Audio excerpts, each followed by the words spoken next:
Hey, what's good? I'm Coach Colin Castello with Shot Mechanics Basketball. Today, I'm going to teach you the easy way to beat any zone defense.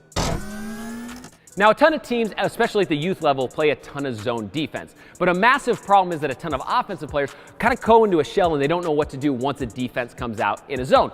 So today what I wanted to do is give you a few super simple tweaks and that are going to allow you to beat a zone defense very easily. But before we jump into it, go ahead and click the top link in the description down below. Get free instant access to my Instant Buckets workout. This is a quick hitting 5-minute workout that's going to help you turbocharge your scoring average because we've developed the drills for game specific movements. So make sure you hit the top link in the description down below to get instant access, and it's 100% free. So as we jump into it, we're going to pretend we have a zone here. We're going to go from the wing. So let's go one of our defenders at the top, one of our defenders on the outside. So a lot of players find themselves in this position where they catch the basketball on the wing, they've got the top defender that's closing out to them, and they've got the bottom defender who's guarding kind of that area right there, right? So the very first thing we want to think about when beating a zone is to use ball fakes. Use ball fakes. Ball fakes and ball movement are the two things that absolutely kill a zone. So if I'm catching the ball, let's say it's off of a swing pass coming this way and he's coming to close, I want to use ball fakes to get his momentum moving against him, because the great thing about going against the zone is you're generally always going against somebody who's closing out to you, right? Because they're having to shift back and forth and all that sort of stuff. So as I'm catching the basketball, I want to use some sort of fake to get him to move as he's closing out, right? A ball fake might be this way to the sideline to get him sliding that direction so I can attack middle. A ball fake might be a skip pass to freeze him so I can load up into a jumper, right? A ball fake might be a fake swing back up the lane so I can go a one dribble pull up this direction. What you want to think about it is a game. Whatever defender is closing out to you, you want to see how you can freeze them with some sort of ball fake. Now this is great because number one, you're going to get a lot of good offensive looks for yourself. But number two, these ball fakes are going to shift the zone to get great looks for your teammates, right? Think about it like this. If I catch the ball here and I ball fake sideline, this guy's probably going, I might have now a dump down to the block where we got an easy layup, right? Same thing, if I catch the ball here and I fake a skip pass, it might move the zone off to where now I've got an open pass to the corner for an open three, right? So ball fakes are huge because number one, they get you great looks, but number two, they shift the whole zone very quickly, so you got a lot of good options out of it. All right, so the next key that helps a ton is to puncture gaps. Now, the way a zone is set up, there's going to be some natural gaps. There's going to be one at the top, two on the sides, and those are kind of the two best spots to puncture the zone. So out of this one, we're going to start on the wing here. So we still got our top guard closing out. I've got the ball here. We've got our guy on the bottom. This is the first gap that we want to look to puncture, right? If you can puncture the middle of a zone, most of the time that's when it ends up failing. So if I'm looking to puncture this gap, I'm thinking about how can I shift this guy right here up or out of my way so I've got a bigger gap to work with, right? So a great way to do this is a jab step. So as I catch the basketball, if I jab step inside, he's going to move up. Now I've got this gap. I'm looking to puncture it inside here, right? Because as soon as you get inside the middle of a zone, everything collapses and you get a ton of great opportunities. Think about it like this. If I get inside and this guy comes off, I might have a kick to a corner if I've got a teammate there. If he comes up, I might have a dump down for a layup if I've got a teammate down there, right? A lot of times what ends up happening if you puncture a zone, you draw two guys. So I might get this bottom guy and the middle guy might end up coming. Then I might have a skip opposite or a dump down. If that guard drops, I've got a skip opposite. So as soon as you puncture, great things end up happening. The key is you've got to get there. Jab step's a great way to do it. Now think about it like this. The wing is a great spot to puncture because these two guys are a lot of times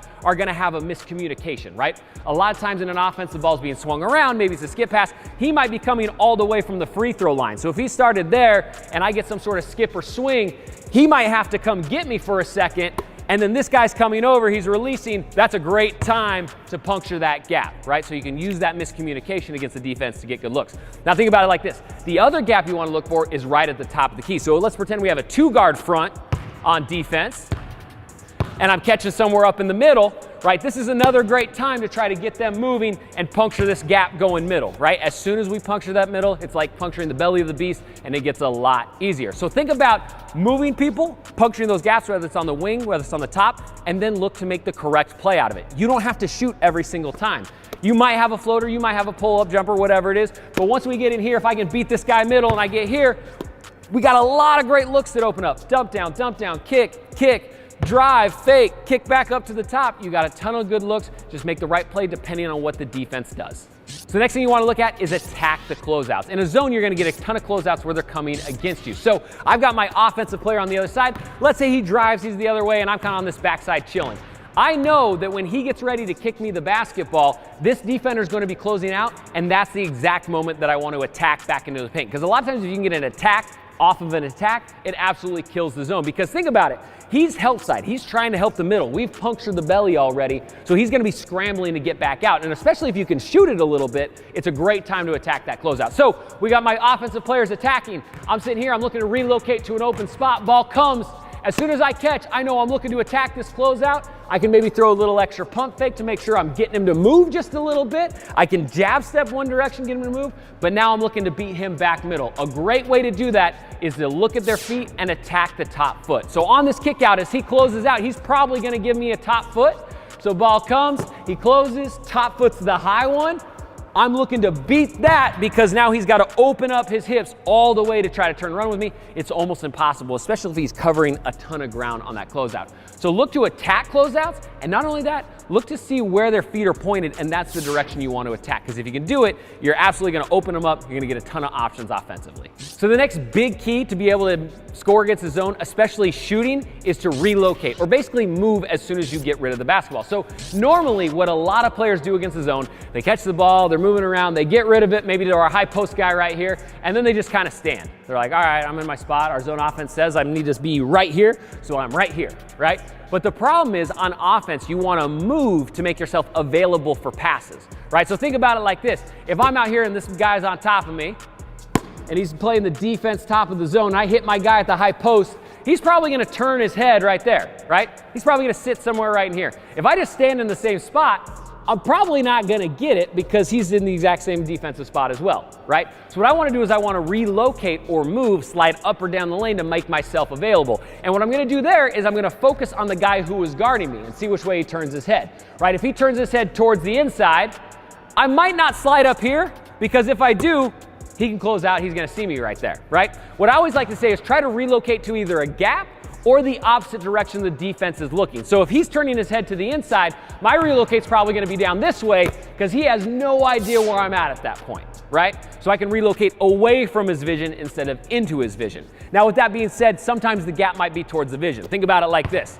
If he's guarding me and I hit him in and he starts to sag way down, maybe he gets a foot inside the paint, maybe he's kind of doubling on that high side, that might be a good one, except for the bottom guy of the zone might be able to get to it. So if the gap's at the top, I might just settle into this spot because I know I can still get a good look because that's a lot of ground for him to cover. So what you want to do is look for those pockets where people aren't, settle your feet into there off the relocation, and a lot of times you can get fantastic looks just by moving a little bit here or there, right? Move to those pockets and then be ultra aggressive with your shot. A lot of times what happens is players get a great look out of a zone, maybe we're here and I relocate up the lane, they get a great look and then they go, and they hold it for a second and they get rid of it, right? You gotta be aggressive, especially out of relocation. Look for your jump shot, be ready to shoot as soon as the leather touches your fingers. All right, so the next key to beat any zone really easily is to master no-look passes. Your eyes are the story that the defense wants to read, and a zone is very much predicated on moving with anticipation, right? Because each defender's guarding an area rather than a person, they've got to anticipate where the ball's going, and because of that, no-look passes can be super devastating. So anytime I catch the basketball, what I'm looking to do is think about, more like chess rather than checkers. I'm thinking 2 plays ahead to think about where I want to get the basketball. So let's say I've got a teammate down on the block posted up, but the defense is all over there. I might look off on an opposite skip, throw a pump like that, and then wing it down to him onto the block, right? And by doing this first, it forces the defense to start to move that direction and will open up a passing lane window. Let's pretend I got an open shooter in the corner, right? And I got the ball here. If I want to try to get him open, I know the bottom guy's probably guarding him. I want to throw a fake entry pass before I wing it out to him to the corner, right? Get that defender to slide to get to the open shot, right? We want to think kind of 2 steps ahead. Now think about like a skip pass, right? If I want to throw the ball all the way across the court, this is kind of a tough pass, especially for a lot of younger players to make. So you need to get the defense moving so they're out of position so they can't get to it. So if I want to throw a skip pass opposite, I might catch here, see what I got, I go, okay, I want to skip. I'm going to fake here and then throw it back up over the top on that skip, right? Think 1 step ahead and how you can move the defense with those fakes and then get it out with the no-look pass. No-look passes are huge because you can really puncture it super quickly. All right, don't forget, if you want to instantly increase your scoring average, go ahead and click the top link in the description down below and get free instant access to my Insta Buckets workout. Again, it's a super fast-paced workout and it's going to help you turbocharge your scoring average. And if you're new to Shot Mechanics, make sure you hit that subscribe button, ding the bell notification, because we put out videos every single week that are going to help you get better. I 100% guarantee it. And if you like this video, go ahead and pop that like button, and then head to the comment section down below and let me know what sort of video you want to see next. This is a channel for the people, by the people, so leave a comment down below and hopefully I'll be able to get to it. Again, my name is Coach Colin Castello with Shot Mechanics Basketball, and until next time, splash on.